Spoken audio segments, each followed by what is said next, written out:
Good evening, Mr. and Mrs. West Santa Clara, and everyone who wants to know what's going on the west side of town. This is the West Side Story, and I'm your host, John Casey. A couple of items to not really in the crime report, but need to be talked about. The first one is tonight, 25th, Santa Clara will be conducting a DUI and registration checkpoint. It means they pull over everybody who's driving down the road and check your registration and make sure you're not drunk. Unfortunately, they wouldn't tell me where it's going to happen. On the 20th of this month, the Santa Clara Police Department and the Sunnyvale Department of Public Safety became aware of 7 cars that had been stolen, and they were stolen with the intent of driving them into stores to steal things. Sunnyvale put his drone up. Santa Clara came to help. The sheriff actually had a couple of deputies out because this has become a real problem. They were able to recover all 7 cars, and all of the people were actually had some other kind of warrant, so they all went to jail. But that's still very much going on. A little different side of the thing. I just discovered that the York sisters, Jeb's younger twin sisters, are now part owners of the team.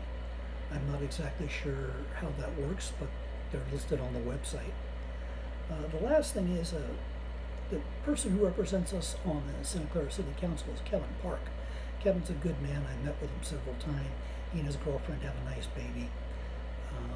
But there has been in the past some calls to Kevin's residence, usually made by Kevin, to get help with domestic violence or what could be domestic violence. As I say, that happened again on the 11th. They didn't release, the Santa Clara Police Department didn't release the information for 3 weeks. And my request for a copy of the police report has gone unanswered. I like Kevin, and this may be something where he's the one who called because he sensed it would be a problem. But it's just heads up to you. Moving on to the regular report, on the 15th we had lewd and lascivious conduct over on Kylie. On the 16th we had possession of paraphernalia and failure to appear over on Lochinvar. Also on the 16th we had indecent exposure at the 24-hour fitness on the El Camino.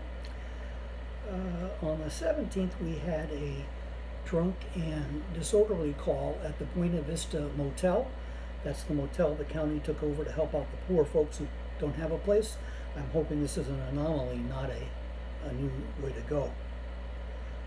Also on the 17th, we had an arrest at the UPS store over on Homestead for prostitution. Interestingly, this was a male that was arrested. On the 19th, we had a failure to appear over at El Camino and Bowers. And it looks like there was 2 guys in the car and they both had issues, so they both got written up.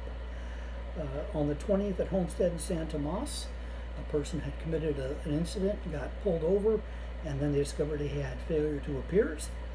Same situation at Homestead and Kylie on the same day. So that's the latest from the west side of Santa Clara. Thanks for watching. Please feel free to leave comments. Thank you.